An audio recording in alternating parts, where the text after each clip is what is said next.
Vamos a abrir entonces la palabra del Señor en Romanos, el capítulo 5, que fue nuestra lectura bíblica, versículos 20 y 21. Y antes de leer nuevamente este pasaje, necesito comentarles algo. En el mundo cristiano, en el ámbito teológico, existe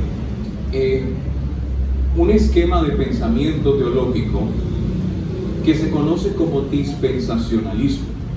Ese es el término teológico que se usa para describir esta corriente teológica que se enseña en el cristianismo en general, no en la iglesia adventista, pero la mayor cantidad de iglesias cristianas abrazan, acogen este esquema de pensamiento teológico. ¿Qué es lo que enseña el dispensacionalismo? La idea del dispensacionalismo es que Dios tiene en diferentes épocas diversas formas de salvar al hombre. Es decir, según esta teoría, Dios no salvaba a la gente igual que como la salva hoy. Por ejemplo, la gente en el tiempo del Antiguo Testamento no se salvaban igual que como hoy se salvan. Dice que Dios tiene diferentes mecanismos. Y dentro de esta ideología teológica, no se ponen a veces de acuerdo en cuántas. Ellos dicen que hay varias dispensaciones, o para ellos dispensaciones son como épocas en las cuales Dios administra la salvación de manera diferente. Pero lo que todos se ponen de acuerdo es que ellos dicen que desde el tiempo de la cruz o desde el Pentecostés, la gente no se salva por obedecer la ley, dicen ellos, sino por la gracia. Y yo sé que ustedes han escuchado ese tipo de ideas. Ellos dicen que desde el Sinaí hasta la cruz, la gente se salvaba por obedecer la ley, pero que la gracia vino cuando Cristo murió en la cruz y el Espíritu Santo fue derramado en el día del Pentecostés, y de aquí para allá entonces ellos dicen que los mandamientos de la ley, especialmente están hablando de la ley moral, los 10 mandamientos, ellos dicen que esos mandamientos no son ya vinculantes para el cristiano, porque dicen ellos que la salvación es por gracia, por fe, y no se nos exige que prestemos o rindamos obediencia a esa ley antigua, dicen ellos. Pero déjenme decirles que en la Escritura no hay ni sombra de este tipo de pensamiento o idea. En la Escritura se presenta claramente que la salvación siempre ha sido por la fe y la gracia de Dios. Nunca ha sido por obras humanas. Nunca Dios ha salvado a las personas requiriendo una obediencia meramente humana. Siempre la gracia de Dios ha sido requisito para la salvación. Uno puede leer, por ejemplo, en la carta a los Hebreos, en el capítulo 11, y ustedes se van a dar cuenta que, no la vamos a leer porque obviamente es largo, pero simplemente les menciono para que ustedes se den cuenta que los escritores bíblicos nunca presentaron la salvación como si fuera administrada de manera diferente a través de las épocas, sino que siempre ha habido un factor de fe y gracia desde la época, desde los orígenes de la humanidad hasta nuestros días. Uno ve que en Hebreos 11 se habla de cómo la fe siempre fue un factor determinante desde la época de los patriarcas hasta ahora. Ahora, yo quiero mostrarles a través del Antiguo Testamento que en realidad en el Antiguo Testamento también se manifestaba la gracia de Dios, y que Dios ilustró esa salvación por la gracia desde la época del Antiguo Testamento. Bueno, hay muchos pasajes que podría usar, pero por ejemplo el santuario es una ilustración de la salvación por la fe y la gracia de Dios.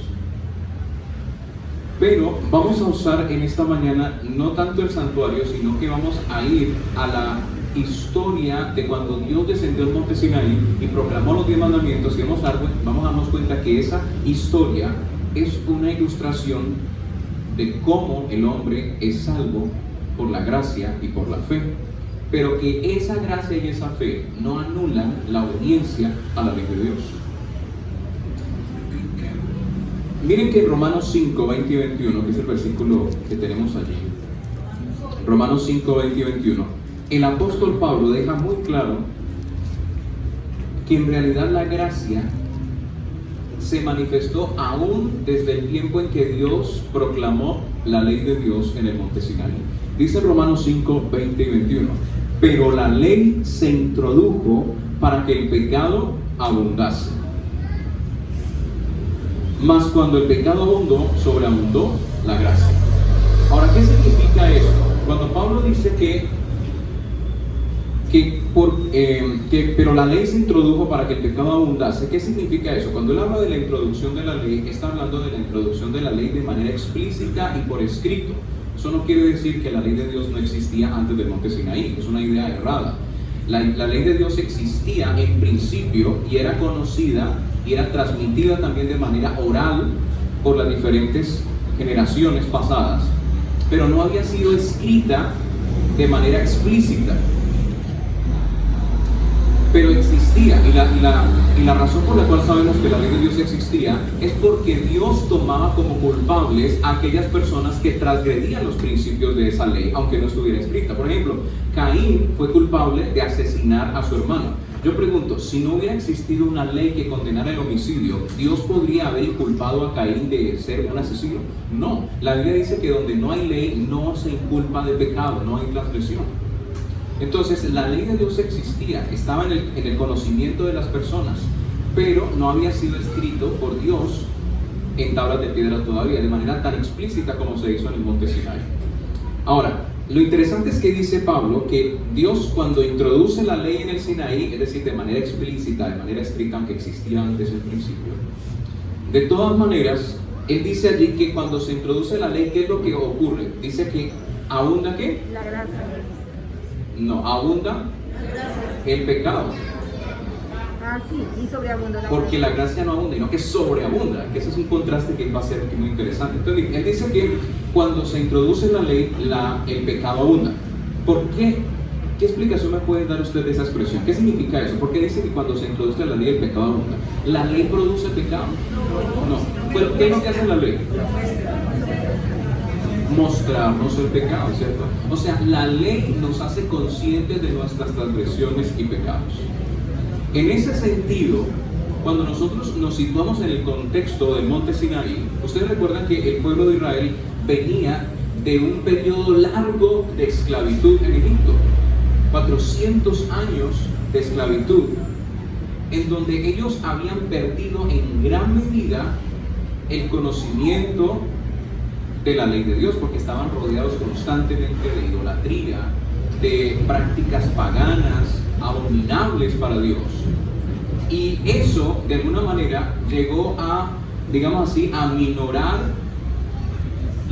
el concepto de la santidad de la ley de Dios, que aunque no fue olvidada completamente, sí perdió cierta...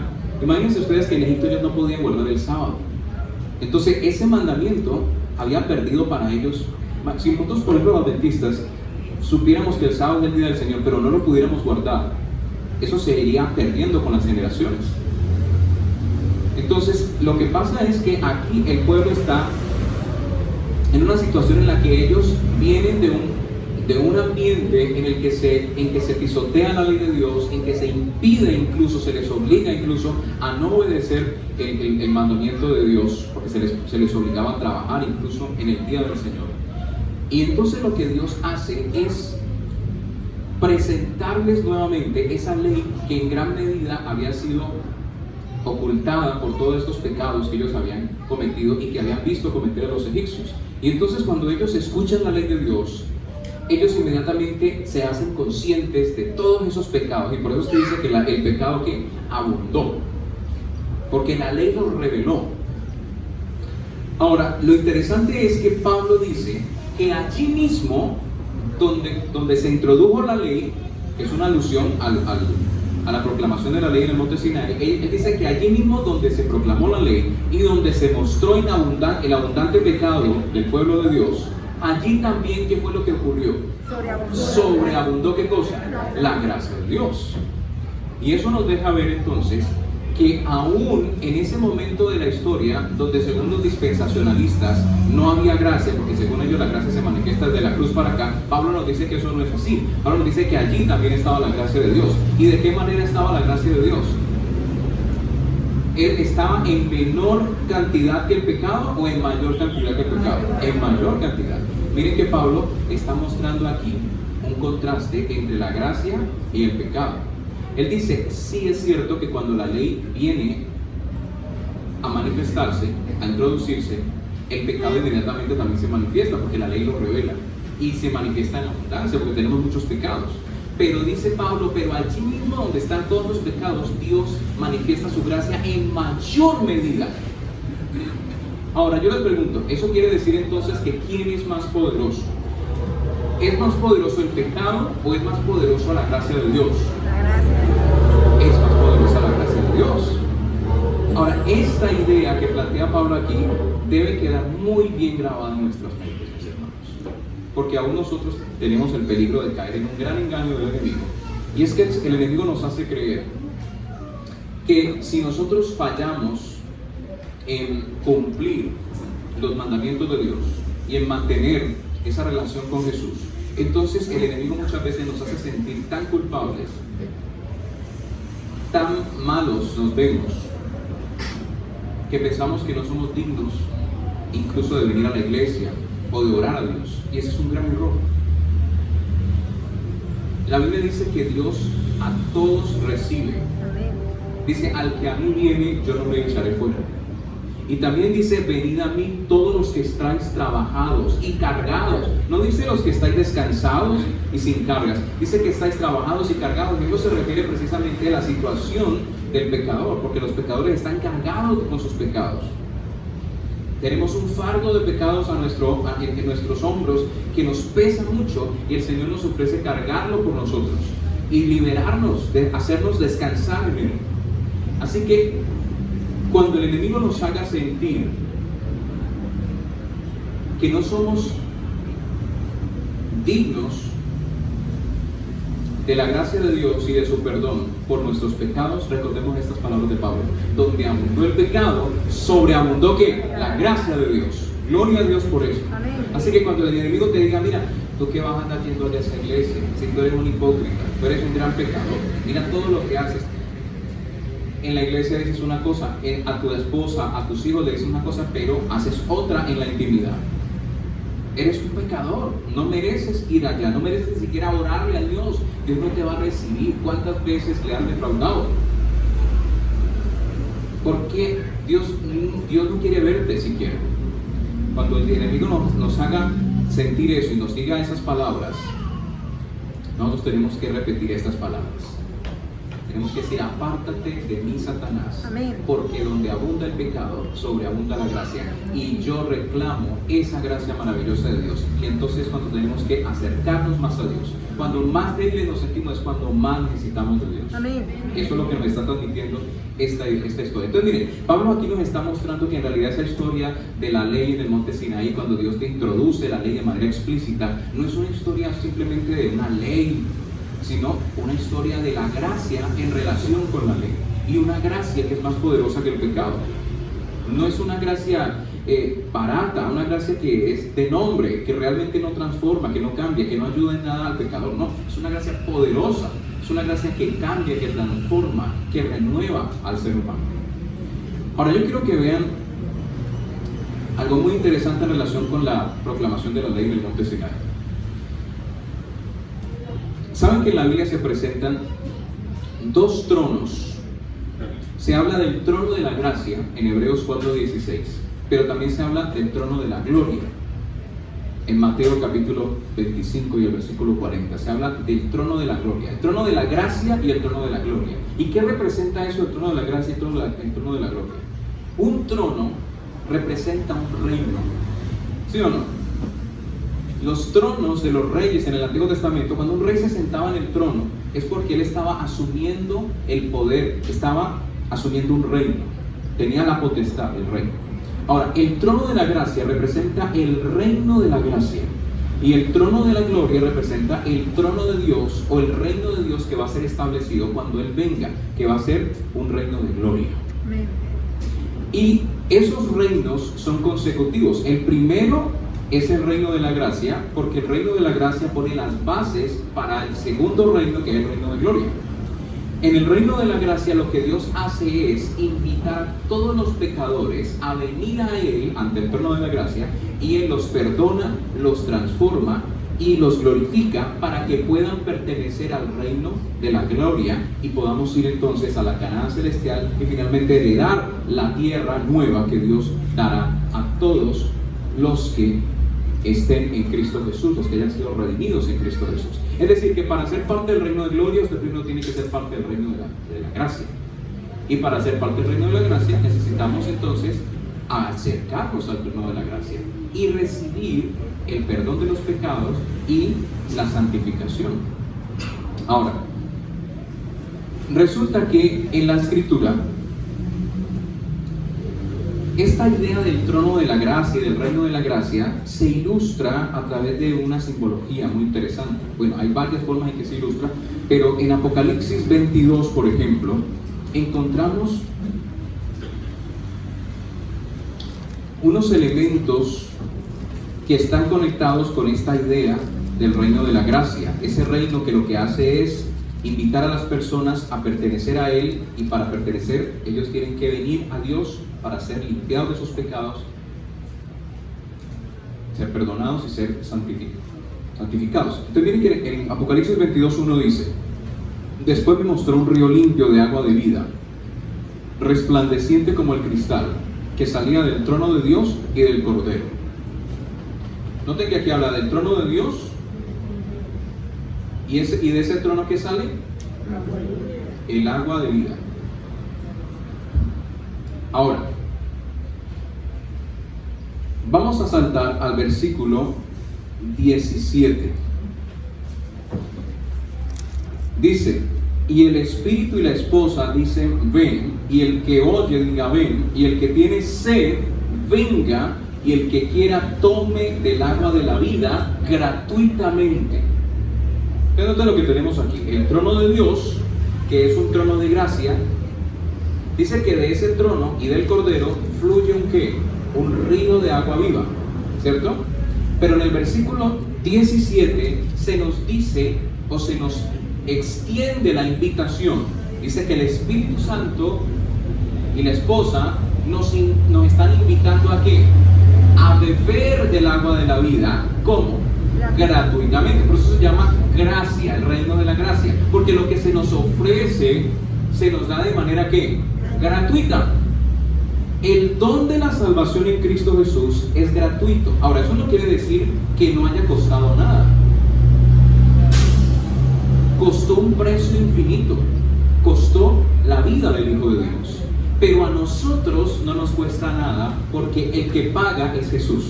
Jesús pagó con su muerte en la cruz y nos ofrece a cambio ese regalo que Él compró,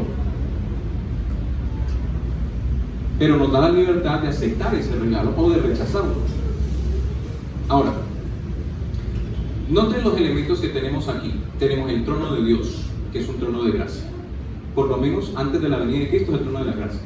Después de la venida de Cristo ya no hay ¿qué? Ya no hay más misericordia, ya no hay más gracia, que ya empieza el reino de la gloria. Pero entonces miren, Dios en este momento está ejerciendo el reino de la gracia, y eso se ilustra con la idea de que el río de agua de vida representa ese ofrecimiento, ese don maravilloso que Dios ofrece gratuitamente a todas las personas. Las personas que dicen que tienen sed, dice: al que tenga sed, quiere decir que tienen la necesidad de la salvación, porque el pecado seca el alma, nos despoja de la justicia de Dios, de su amor, de su paz, de su santidad, de su gloria. Por eso la Biblia dice: pues cuando todos pecaron y fueron ¿qué? Destituidos de la gloria de Dios. Entonces se nos dice que de ese trono fluye ese río de vida, que ya vamos a ver un poquito más específicamente qué representa, pero digamos que eso representa el ofrecimiento de la gracia de Dios. Y se mencionan aquí, ustedes van a notar que en estos dos pasajes que leímos hay una alusión a la deidad o la Trinidad, porque se mencionan 3 personas. Está en el capítulo 22, versículo 1, está Dios el Padre y está el Cordero. ¿Y el Cordero quién es? Y Jesús también posee la naturaleza divina, ¿cierto? La Biblia dice: en el principio era el verbo era con Dios y el verbo era Dios. Jesús es Dios. Entonces está el Padre, está el Cordero, que es Jesús, y está el Espíritu Santo, porque en el versículo 17 dice que el Espíritu nos invita a venir a Dios, al trono de donde surge ese agua de vida, y tomar gratuitamente el agua de la vida. Entonces yo quiero que recuerden estos elementos. Primero está el trono de Dios, que es el trono de la gracia. Después está la deidad, que el Padre, está el Cordero, que es Jesús, y está el Espíritu Santo. Y finalmente está el río de vida, que se ofrece gratuitamente a todo aquel que venga y responda al llamado de Dios. Ahora vamos a darnos cuenta que esos mismos elementos nosotros los vamos a encontrar en el episodio de la proclamación de la ley en el monte Sinaí. Ahora quiero que vayan conmigo al libro de Éxodo. Vamos a ver que cada uno de estos elementos se encontraba presente allí. Estaba el trono de Dios, estaba el Padre, estaba el Hijo, el Espíritu Santo, estaba el río de vida, y que todo ese panorama que se presenta allí es una ilustración de cómo Dios quería redimir a su pueblo, aún desde el tiempo del Nuevo Testamento, manifestándole su gracia, su amor, su perdón. Vamos a ir a Éxodo, el capítulo 33, Éxodo 33, y vamos a leer en el versículo, Éxodo 33,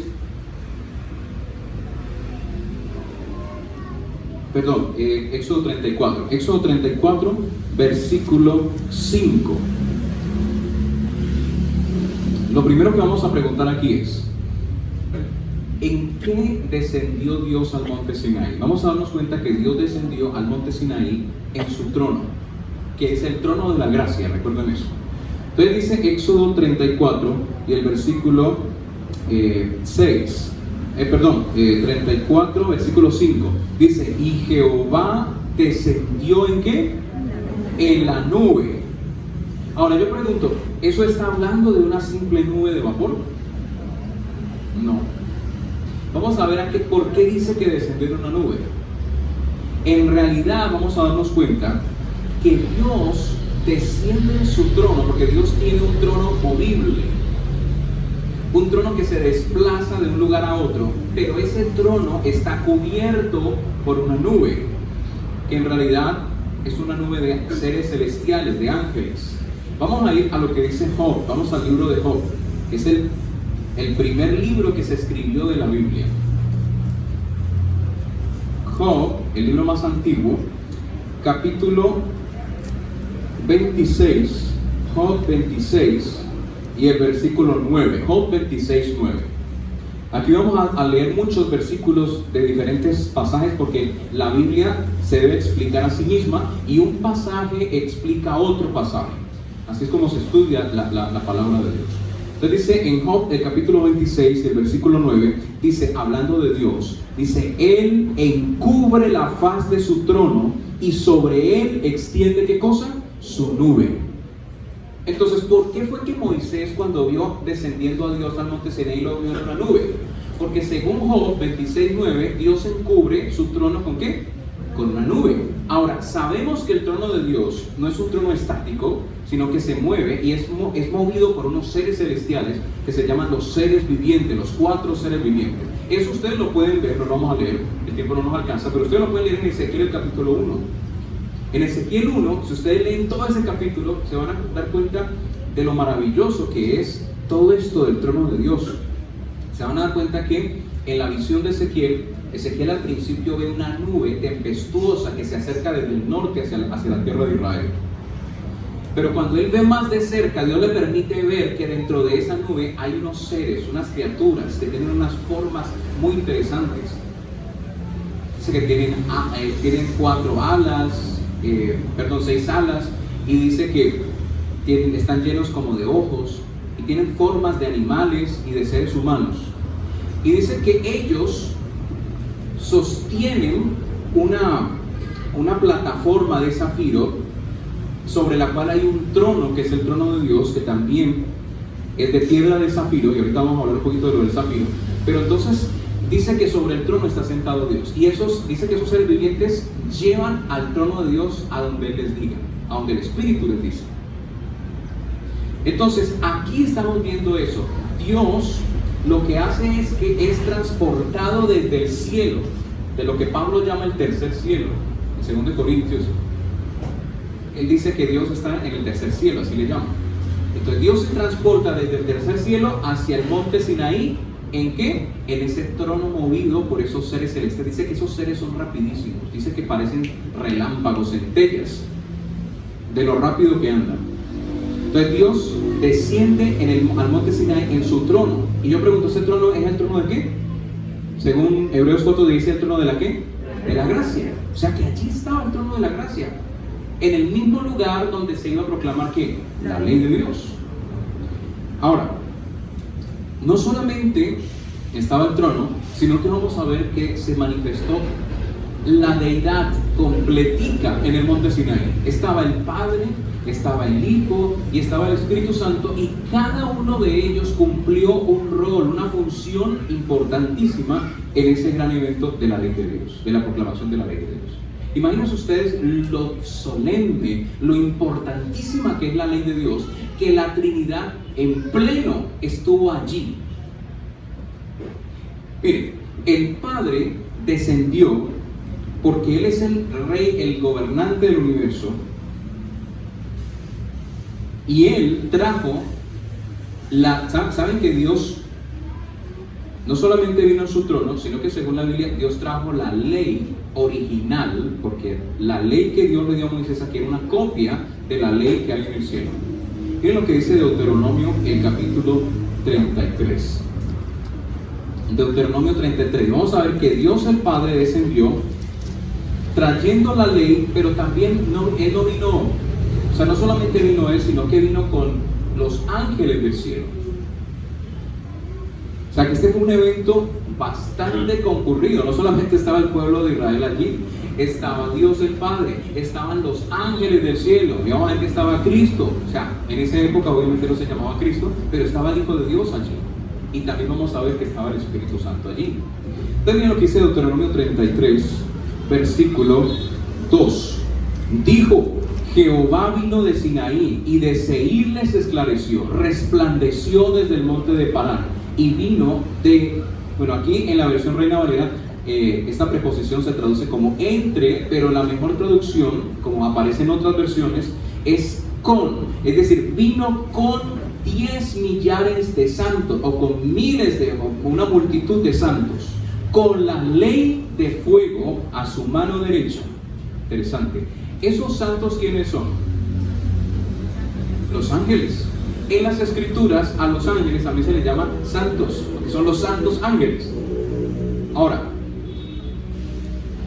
noten entonces que Dios viene y se manifiesta en el monte Sinaí ante el pueblo de Israel, y trae ¿qué cosa en su mano derecha? ¿Qué trae? La ley. Dice que es como fuego, porque la ley resplandece. Y viene con los ángeles, con millares de ángeles. Y vamos a ver que los ángeles también tuvieron una función importante aquí. Ahora, Dios el Padre desciende y trae la ley, pero resulta que la Biblia también nos indica, y el Espíritu de Profecía lo confirma, que el Hijo de Dios tuvo algo que ver aquí en la proclamación de la ley de Dios. Y ese es un punto muy importante que debemos entender. Jesús en el Antiguo Testamento cumplía la función de un intermediario, de un mensajero o de un mediador. Esa siempre ha sido la función de Cristo. Él es el mediador. Y resulta que lo que hizo Jesús en el monte Sinaí fue proclamar los 10 mandamientos. O sea, el Padre trajo su ley, pero el Padre le dijo al Hijo: mira, tú proclama, porque tú eres el mediador, tú eres el mensajero, proclama la ley al pueblo. Yo les traigo esta ley, pero tú la vas a proclamar. ¿Y cómo sabemos que fue el Hijo de Dios? Porque en la Biblia, obviamente, en el Antiguo Testamento no aparece la palabra, el nombre de Jesús, no aparece por nombre así. Pero vamos a ver que la Biblia nos da varios elementos que nos ayudan a concluir de manera lógica que realmente el que proclamó los 10 mandamientos fue Jesús, fue el Hijo de Dios en el Antiguo Testamento. Por ejemplo, una evidencia es que, bueno, ustedes saben que la Biblia dice que Jehová Dios fue el que habló los 10 mandamientos, eso lo dice Éxodo 20, ¿cierto? Pero nosotros sabemos que el nombre Jehová, no, cuando dice Jehová Dios, no es un nombre de una sola persona, sino que es el nombre de una, digamos así, un grupo de personas que viven en unidad plena y total, la deidad. Ahora, cuando dice que Dios proclamó la ley, pues nosotros nos preguntamos, pero bueno, ¿será que los tres la proclamaron al mismo tiempo o uno de ellos en nombre de los demás la proclamó? Y la verdad es que, según lo que les voy a mostrar, fue Jesús el que lo hizo. Miren lo que dice, por ejemplo, Hebreos el capítulo 12. Hebreos el capítulo 12, y vamos a leer el versículo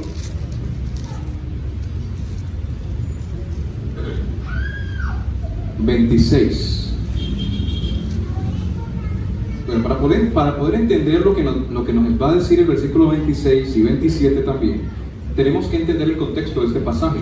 Aquí Pablo hace una comparación entre lo que pasó en el monte Sinaí y lo que sucede con la iglesia cristiana. Por ejemplo, miren el versículo, vamos a adelantarnos un poquito, unos versículos atrás, al versículo 18, para que ustedes vean el paralelo que él hace. Dice, porque no os habéis acercado al monte que se podía palpar y que ardía en fuego, a la oscuridad y a las tinieblas de la tempestad, al sonido de la trompeta y a la voz que hablaba, la cual los que la oyeron rogaron que no se les hablase más. Yo pregunto, ¿de qué está hablando Pablo aquí? Cuando habla de un monte que se podía palpar, donde había fuego y sonaba una trompeta y que se oía la voz de Dios y que la gente decía, no se hablen más. ¿Está hablando de qué? De la experiencia del monte Sinaí. Pero él, más abajito en el versículo 26, nos dice algo interesante. O sea, recuerden que en el monte Sinaí Dios hizo oír su voz. Y cuando Dios hizo oír su voz, la Biblia dice que el monte tembló, la tierra tembló, y hubo un terremoto.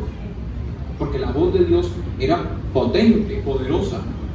Pero ahora en el versículo 26, Pablo nos dice lo siguiente, dice, la voz del cual, o sea, del que habló allá en el Sinaí, conmovió entonces la tierra, pero ahora ha prometido, es decir, el mismo que habló en el Sinaí y que hizo temblar la tierra, él mismo ha prometido que va a hacer ahora. Dice, él mismo ha prometido diciendo, aún una vez, es decir, aún una vez más voy a hablar y conmoveré no solamente la tierra, sino también, ¿qué cosa? El cielo. Y esta frase, aún una vez, indica la remoción de las cosas movibles como cosas hechas para que queden las inconmovibles. Entonces miren cuál es la clave aquí. Pablo me está diciendo que la misma persona que emitió su voz en el monte Sinaí y que hizo temblar, en ese entonces hizo temblar la tierra, va a volver a hablar en relación con el evento de la segunda venida de Cristo, porque aquí está hablando de eso, cuando Dios venga a poner fin a todas estas cosas, y va a volver a hablar y su voz se va a escuchar y va a hacer temblar la tierra y el cielo. Ahora yo les pregunto, ¿quién es el que va a hacer oír su voz en relación con la segunda venida de Cristo y que va a producir un terremoto grandísimo y que las potestades de los cielos también van a ser conmovidas? ¿La voz de quién? De Jesús. Pablo lo dice en otra parte también muy claro, en 1 Tesalonicenses 4:16, dice, porque el mismo Señor descenderá del cielo con voz de mando, con voz de arcángel y con trompeta de Dios, y los muertos en Cristo, hasta los muertos van a resucitar, los muertos en Cristo. Entonces, si Pablo me está diciendo que el mismo que habló en el Sinaí es el mismo que va a hablar en relación con la segunda venida de Cristo, y hemos determinado que esa voz es la voz de Jesús, entonces quiere decir que ¿quién fue el que habló los 10 mandamientos? Cristo. Otro dato, otra evidencia, hay otras más, pero solamente les voy a dar estas dos. Según Esteban, en Hechos 7, vamos a leer ese pasaje porque es interesante. ¿Saben que Esteban dice en su disertación ante el Sanedrín, poco antes de ser apedreado, él fue inspirado por Dios para dar ese discurso, y en ese discurso Esteban nos dice que el que habló en el monte Sinaí con Moisés y que le dio las instrucciones y las leyes fue el ángel de Jehová o el ángel del Señor. Miren lo que dice Hechos 7 y en el versículo 38. Hechos 7:38. Dice: este es aquel Moisés que estuvo en la congregación en el desierto con el ángel que le hablaba, ¿en dónde? En el monte Sinaí, y con nuestros padres, y que recibió palabras de vida que darnos. Interesante. ¿Quién fue el que le habló a Moisés y le dio las palabras de vida? El ángel. Pero en Éxodo dice que fue Dios. Entonces, ¿qué pasa allí? El ángel de Jehová, y esto es reconocido por los eruditos y teólogos de las iglesias protestantes en general. El ángel de Jehová es una manifestación de Jesús en el Antiguo Testamento. No porque Jesús sea un ángel en el sentido de una criatura, no, como lo enseñan los testigos de Jehová, sino porque la palabra ángel significa un mensajero o un embajador, una persona que representa a otras y transmite un mensaje. Entonces, a Cristo se le aplica la expresión el ángel de Jehová porque ya les expliqué que Jesús cumple esa función de mediador y de mensajero, pero no porque Él por naturaleza sea una criatura, porque Jesús es Dios. Entonces, el ángel de Jehová es Cristo, y eso lo deja claro una comparación entre Malaquías, el capítulo 4, y Mateo 3, porque interesantemente, bien, si ustedes leen la profecía final de Malaquías, él dice que iba a venir un mensajero que iba a clamar en el desierto y que iba a anunciar la venida del ángel que iba a entrar al templo de Jehová, el ángel del pacto, dice. ¿Y saben de qué está hablando eso? Jesús dice, citando esas mismas palabras en Mateo, que es que Malaquías se estaba refiriendo a Juan el Bautista, que iba a anunciar la venida de ¿quién? Del Mesías. O sea que ese ángel que iba a ser anunciado por la voz esa que clamaba, o ese mensajero que iba a venir delante del Señor, que es Juan el Bautista, en realidad es Jesús. Entonces, Jesús fue el que proclamó los 10 mandamientos. Y para reafirmar más esto, déjenme compartirles una cita de la sierva del Señor. En el libro Discurso Maestro de Jesucristo. ¿Cuántos tienen ese libro? Ese libro es hermoso. Es un libro que es un comentario inspirado del Sermón de la Montaña. La sierva de Dios dice en la página 43, Discurso Maestro de Jesucristo, página 43, párrafo 1. Dice: fue Cristo quien en medio del trueno y el fuego proclamó la ley en el monte Sinaí. Clarito. ¿Quién fue el que proclamó la ley en el monte Sinaí? Cristo. Ahora, ¿qué implicaciones tiene esto? Tiene implicaciones bastante grandes. Miren, la mayoría del mundo cristiano, lamentablemente, tienen en poco la ley de Dios. La ven como una pesada carga. Como les decía, el dispensacionalismo enseña que en esta época la ley de los 10 mandamientos no es vinculante para los cristianos. Nosotros no estamos, dicen ellos, obligados a someternos a esa ley. Es más, dicen que si yo me someto a esa ley estoy bajo la condenación de Dios, bajo la maldición, dicen. Ellos no entienden que la expresión bajo la ley significa transgredir la ley y por lo tanto estar bajo su condenación. Es decir, yo estoy bajo condenación cuando yo estoy quebrantando la ley, no cuando la estoy obedeciendo. Ahora,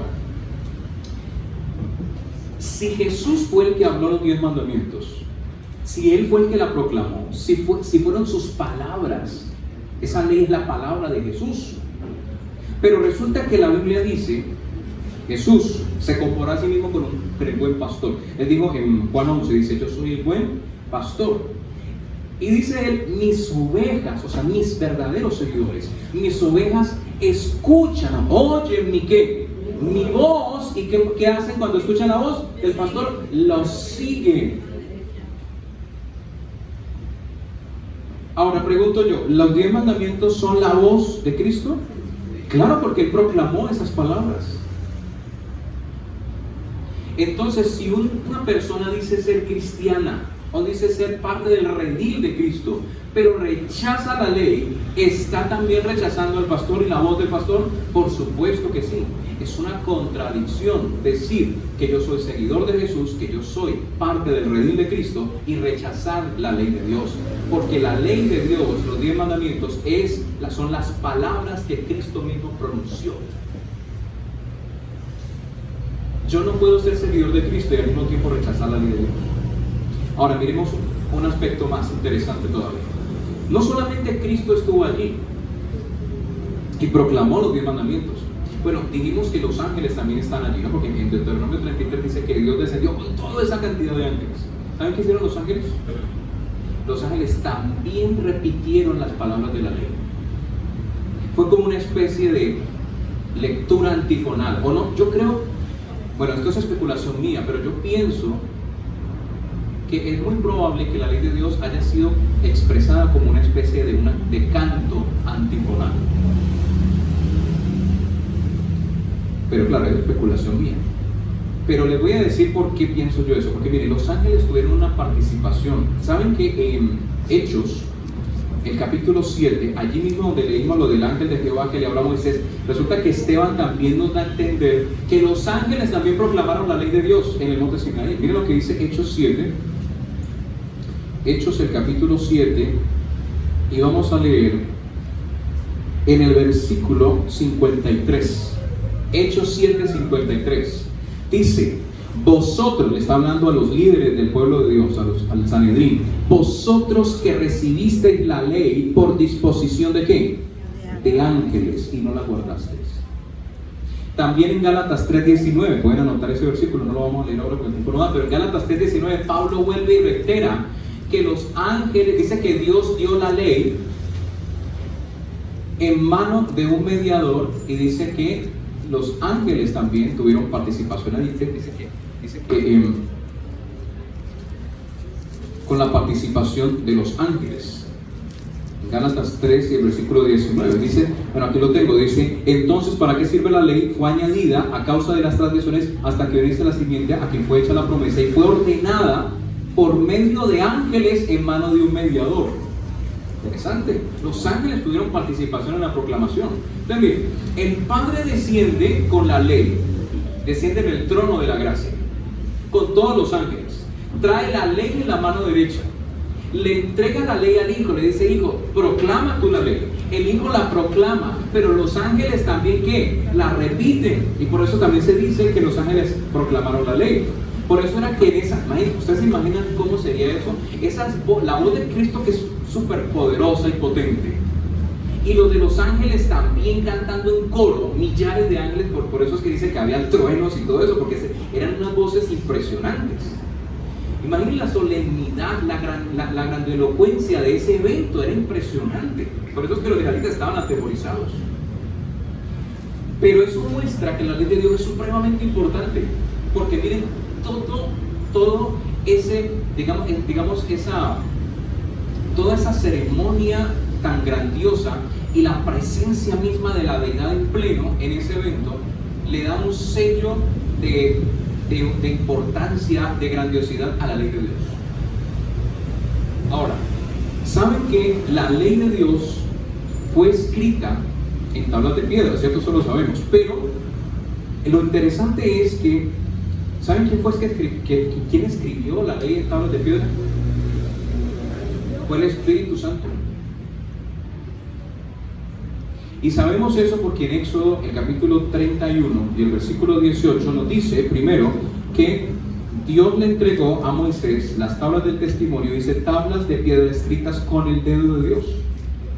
Y aunque uno pueda pensar que está hablando del dedo de Dios literalmente, en realidad la expresión el dedo de Dios se usa en la escritura también en un sentido metafórico para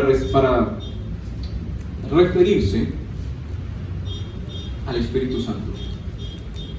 Entonces miren, en Éxodo 31, 18 dice que fueron escritas ¿con qué? Con el dedo de Dios.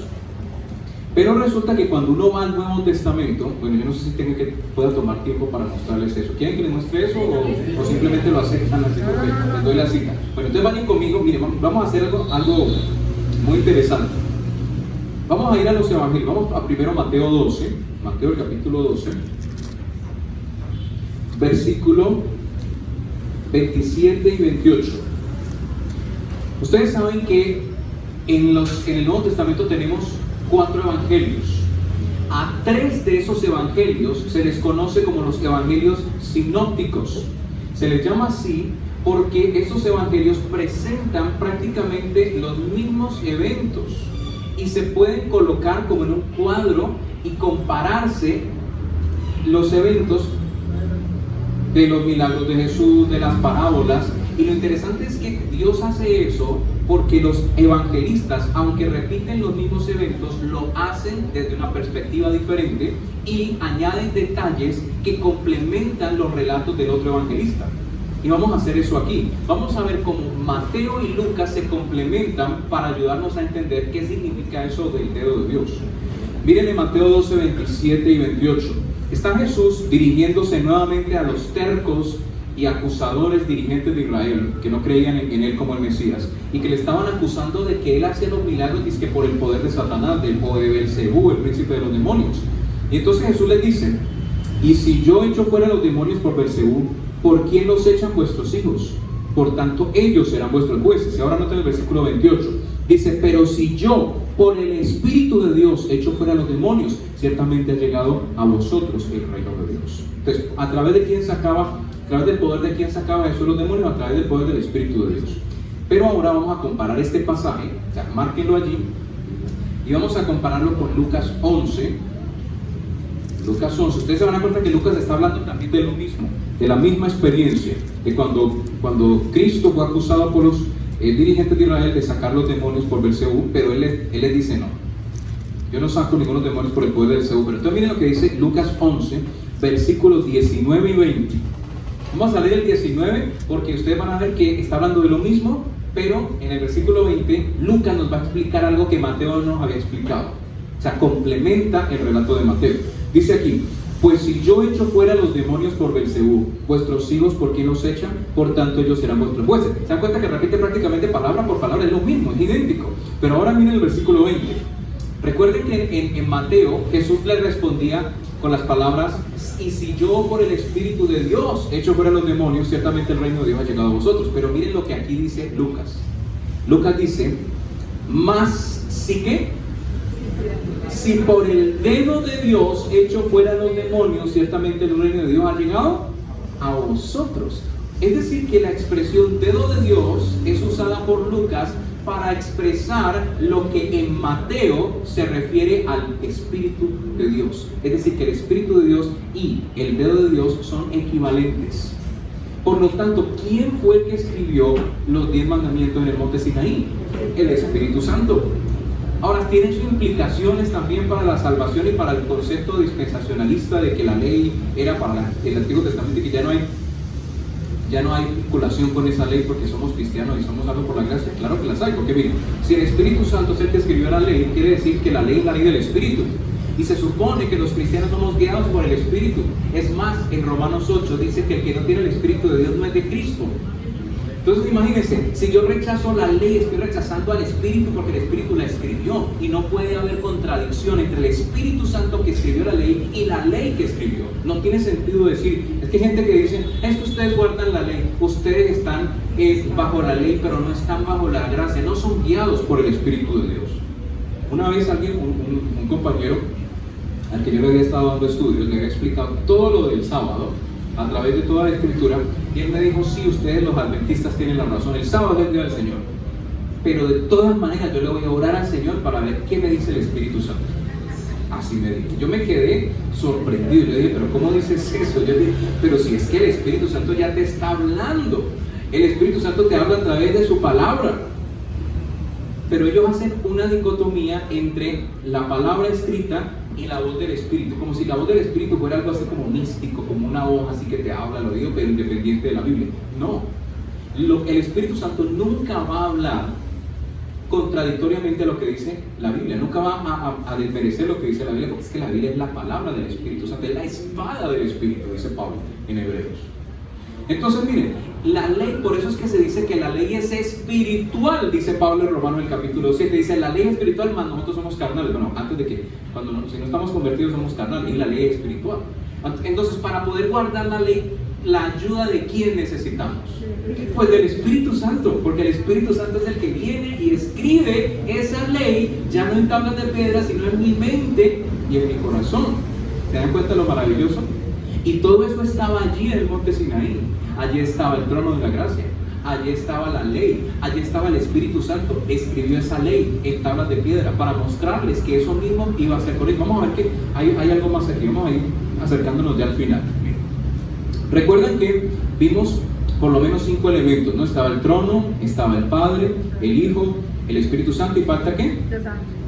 Bueno, están 2 ángeles también, digamos que ese es un elemento. Bueno, el de Apocalipsis vimos 5, pero vemos que también están los ángeles. En Deuteronomio 33 habla de los ángeles, pero falta el río de agua de vida. ¿Recuerdan que en Apocalipsis lo vimos? Que dice que el que venga y tome saciará su sed gratuitamente. Bueno, resulta que allí en el monte Sinaí también estaba ese río de agua de vida. ¿Cómo así? ¿El monte Sinaí? ¿Río de agua de vida? Sí. Y vamos a ver eso. Pero bueno, antes de ver eso, tengo que darles un detalle que no me aguanto la tentación de decir. Yo sé que va a demorarme un poquito más, pero me parece que es muy importante que lo veamos, porque así ustedes van a captar más claramente el simbolismo que se presenta aquí. ¿Saben ustedes que cuando Dios descendió al monte Sinaí en su trono, resulta que el trono de Dios está hecho de una piedra de zafiro, y esa piedra es azul? Eso es más, el trono tiene una plataforma sobre la que está asentado ese trono, y esa plataforma también es de zafiro. Y eso se menciona en Éxodo 24, en el versículo 9. Dice: y subieron Moisés y Aarón, Nadab y Abiú y 70 de los varones de Israel, y vieron al Dios de Israel, y había debajo de sus pies como un embaldosado de zafiro, semejante al cielo cuando está sereno. Entonces miren, el trono de Dios, que es el trono de la gracia, es un trono que está hecho, o por lo menos la apariencia que tiene, es de estar hecho de piedra de ¿qué? De zafiro, y esa piedra es de color azul. Ahora, ¿saben ustedes que el azul en la Biblia representa la ley de Dios, los 10 mandamientos? Y yo quiero que veamos eso. Noten Números capítulo 15. Números 15, versículos del 37 al 40. Números 15, 37 al 40. Dice: y Jehová habló a Moisés diciendo: habla a los hijos de Israel y diles que se hagan francas en los bordes de sus vestidos por sus generaciones, y pongan en cada franca de los bordes un cordón ¿de qué color? Azul, o sea, del mismo color del embaldosado de zafiro y del trono de Dios. Pero ¿por qué tenían ellos que ponerse ese cordón azul? ¿Será porque Dios les gusta ser diseñador de modas o qué? No, obviamente eso tiene un significado espiritual. ¿Qué significaba eso? El mismo versículo, o sea, los versículos que vienen nos lo explican. Dice el versículo 39: y os servirá de franja, para que cuando lo veáis, o sea, cuando ellos vieran eso, van a ver qué color, el azul. Dice: para que cuando lo veáis, ¿de qué se tenían que acordar? Ese color, ¿qué les iba a decir? ¿Qué les iba a recordar? Dice: para que os acordéis de todos los mandamientos de Jehová, para ponerlos por obra, y no miréis en pos de vuestro corazón y de vuestros ojos en pos de los cuales os prostituyáis. Muy interesante eso. Dice que cuando nosotros nos apartamos de los mandamientos de Dios, nos prostituimos. ¿Por qué creen ustedes que en Apocalipsis 17, al poder apóstata del tiempo del fin, a la iglesia apóstata mundial, se le llama la gran ramera, que fornica con los reyes de la tierra? Porque es un poder que se ha alejado de los mandamientos de Dios, pisotea la ley de Dios, la ha cambiado, la ha adulterado.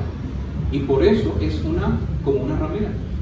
Porque nos estamos prostituyendo, nos apartamos de nuestro verdadero esposo, que es Jesús, espiritualmente hablando, y vamos a fornicar con otras cosas que realmente no nos van a traer nada bueno. Entonces miren que el azul representa la ley de Dios. Y es por eso que en el arca, ustedes recuerdan que en el santuario, en el lugar santísimo, había un cofre de madera de acacia recubierta de oro, y tenía una tapa, que era el propiciatorio, una tapa de puro oro, sobre la cual había unos querubines.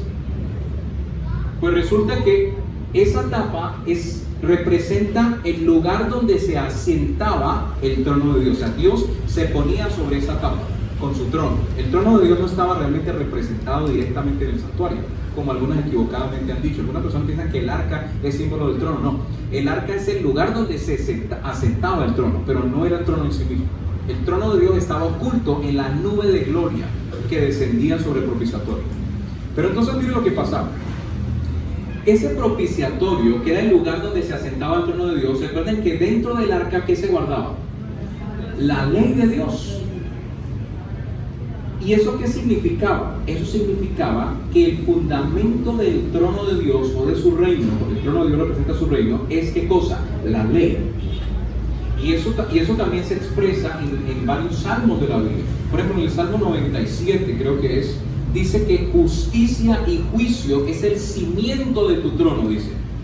¿Y qué es justicia y juicio? Dice en el Salmo 119, 172, dice, porque todos tus mandamientos son justicia. Y también en Santiago 2 dice que la ley es la norma del juicio. Es decir, justicia y juicio es una forma metafórica de hablar de ¿qué? De la ley de Dios. Porque la ley de Dios es la norma de justicia y es la norma del juicio. Ahora, eso quiere decir que la ley es el fundamento del trono de Dios. Y yo pregunto, si se quita la ley, ¿estaría también afectándose la estabilidad del trono de Dios? Pues si es el cimiento del trono, si yo quito eso, estaría derrocando el trono de Dios. Por eso es que lamentablemente muchas personas no entienden que al abolir la ley de Dios, cuando dicen que la ley está abolida, que ya no es para el cristiano, que ya no necesitamos guardarla, respetarla, recordarla siquiera, lo que están haciendo realmente es cumpliendo la voluntad de su majestad satánica. Porque ¿quién es el que desea derrocar el gobierno de Dios y sentarse él en lugar de Dios? Lucifer. Entonces todo este movimiento, estas ideas que Satanás ha metido en la mente de muchos teólogos y pastores protestantes, haciéndoles creer que la ley de Dios ya no es importante, es una forma velada de derrocar el gobierno de Dios en la tierra, tratar de usurpar el gobierno de Dios que debería estar en los corazones de las personas. Y por lo tanto ningún cristiano genuino tiene por qué creer estas ideas que en realidad son contrarias a la revelación divina, son contrarias a la voz de Cristo, que ya vemos que está expresada también en los 10 mandamientos, son contrarias a la revelación del Espíritu, que también está revelada en la ley, porque el Espíritu escribió la ley. Ahora, vamos a lo del río. Miren, y tengan en cuenta entonces que, ustedes recuerdan que en Apocalipsis dice que del trono sale el río, pero el trono es de zafiro, y el zafiro representa, o el azul, el zafiro representa la ley. Entonces vamos a ver que hay una relación entre la ley y el río. Vamos a ver el río, vamos a Éxodo capítulo 32.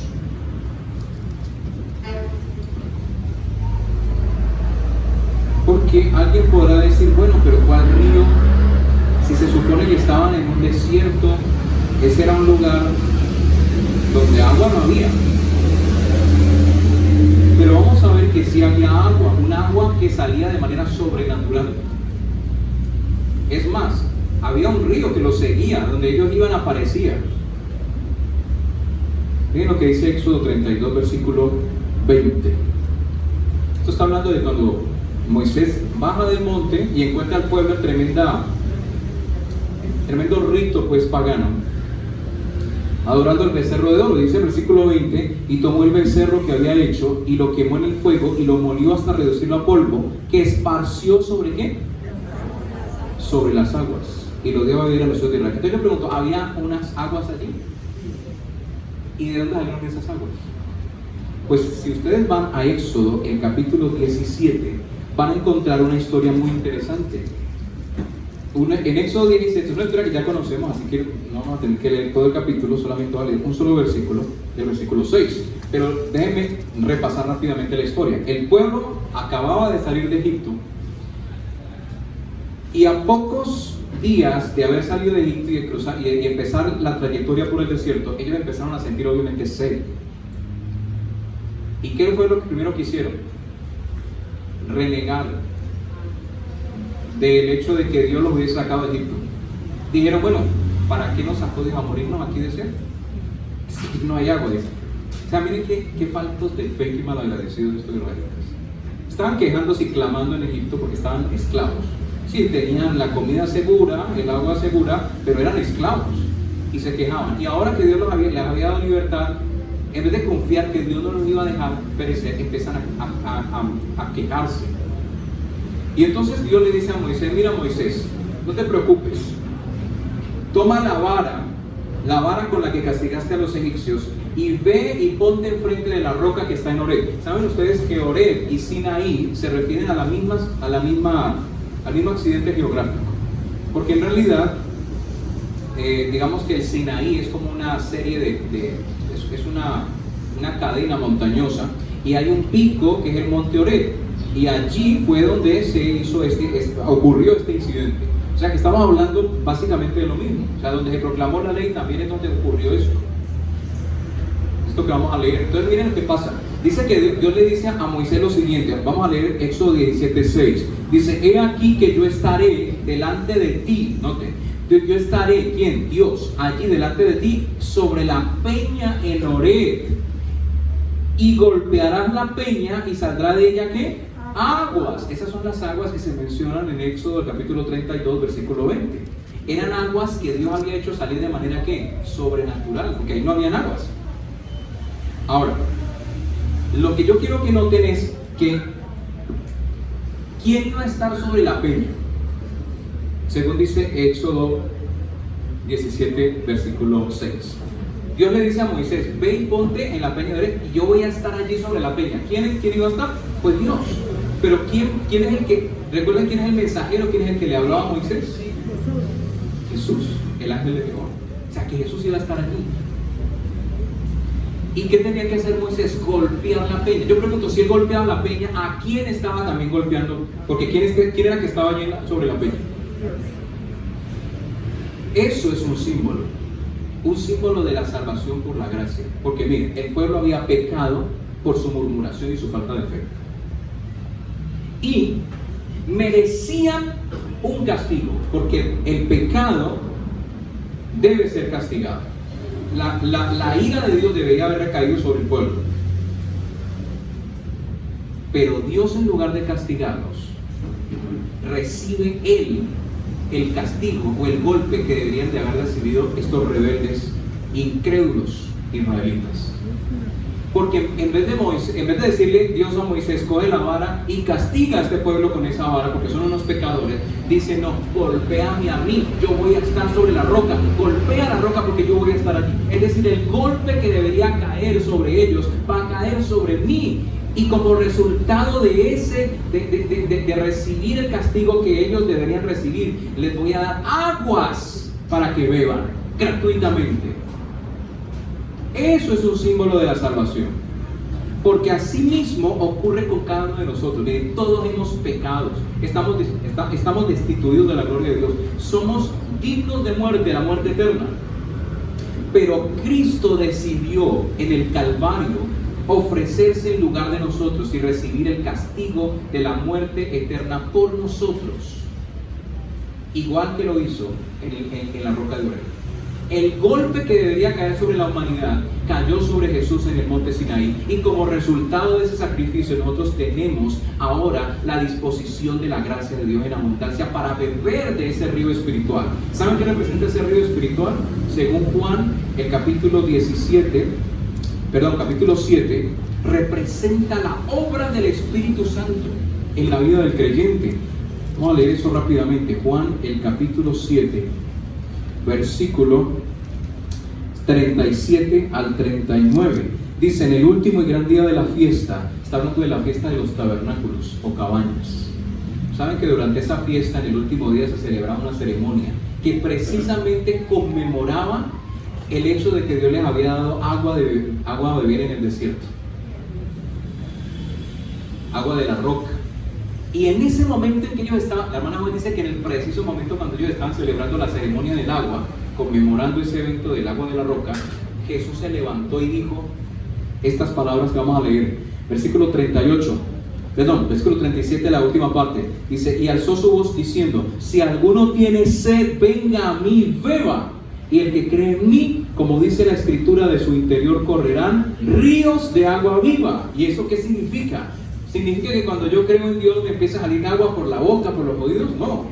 Miren lo que dice el versículo 39. Esto dijo ¿de qué? Del Espíritu que habían de recibir los que creyesen en Él, pues aún no había venido el Espíritu Santo porque Jesús no había sido glorificado. Entonces representa ¿qué cosa? La obra maravillosa del Espíritu Santo en la vida del creyente.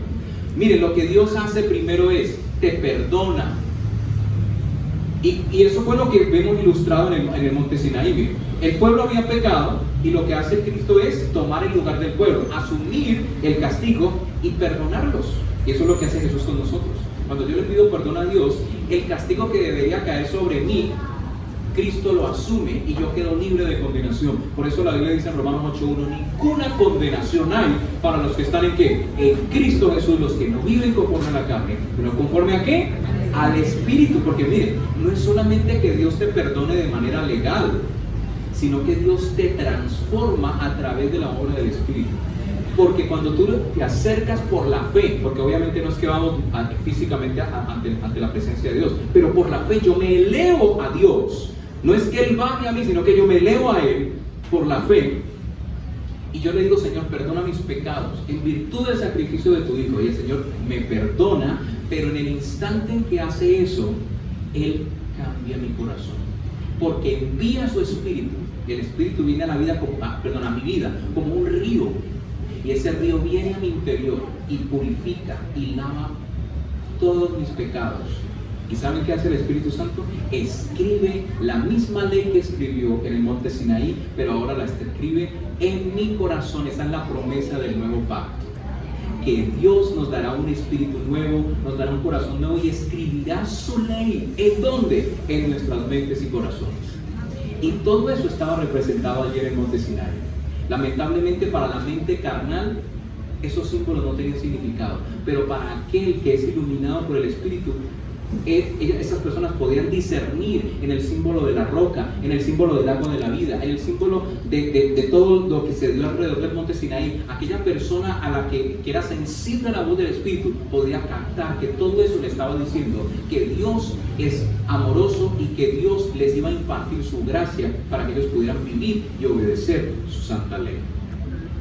Por eso es que donde abunda el pecado, donde abunda la gracia, siempre ha sido así.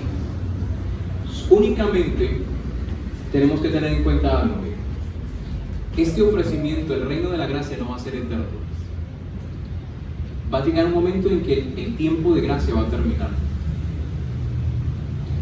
Y ya no vamos a poder acceder al santuario celestial y a ese trono para pedir perdón y pedir poder para vivir una vida santa.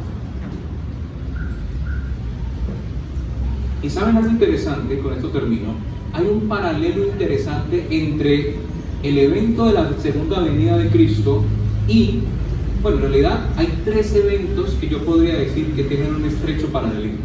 El monte Sinaí, la proclamación de la ley del monte Sinaí, la muerte de Cristo en el Calvario y la segunda venida. Porque miren, en los tres eventos se manifiesta la ley de Dios. En el monte Sinaí se manifestó la ley de Dios escrita en tablas de piedra. En el monte Calvario la ley se manifestó en la persona del Hijo de Dios, porque Cristo dice en el Salmo 80, hablando proféticamente acerca del Mesías, dice que el Mesías iba a declarar oh cuánto amo yo tu ley, y está escrita en medio de mi corazón. O sea, que Cristo era la manifestación de la ley allí. En ambos, y en la segunda venida, ¿saben también que la segunda venida se va a manifestar la ley de Dios? La sierva de Dios, eso también lo menciona en los Salmos, cuando Dios venga a castigar al mundo, dice que los cielos declararán la justicia de Dios. Y eso tiene que ver con la manifestación de la ley en el lugar santísimo. Y en la séptima trompeta, que tiene relación con los eventos finales, dice que el lugar santísimo se abre. ¿Y qué es lo que hay en el lugar santísimo? El arca con la ley. Se va a manifestar eso. Pero también en los tres eventos están presentes las personas de la deidad. Ya vimos que en el monte Sinaí están las tres personas, pero en el Calvario también, porque estaba Cristo, pero también está el Padre. Allí saben que la sierva de Dios dice que Dios el Padre estuvo allí con su Hijo y que cubrió esa nube de oscuridad que cubrió el lugar. Era la presencia de Dios ocultándose allí con su Hijo. Y el Espíritu Santo también estaba, porque Él estaba obrando en los corazones sinceros de las personas que estaban allí. Los tres estaban allí. Pero hay una diferencia, es que solamente en dos eventos está la representación del agua de vida. En el monte Sinaí ya la vimos, el río este que brotó de la peña de Oreb. En el Calvario también hubo un agua de vida. ¿De dónde salió? Del costado de Cristo. ¿Recuerdan cuando el centurión le penetra el costado y qué sale? Agua, dice, y sangre. Eso representa esa obra de Cristo. El agua representa la obra de Cristo y la sangre representa su sacrificio, que nos perdona de nuestros pecados. Pero el problema es que en la segunda venida, allí sí no encontramos simbolismo del agua de vida. ¿Por qué? Porque ya la gracia no se va a conceder. Lo que quiere decir que ahora, mis hermanos y mis hijas, es el momento de ¿qué? De acudir allí al trono de la gracia por la fe. Ahora es que tenemos que pedirle al Señor que nos llene del río de vida, que nos perdone nuestros pecados, y es el momento de caminar en el Espíritu. Ahora es el momento de preparación.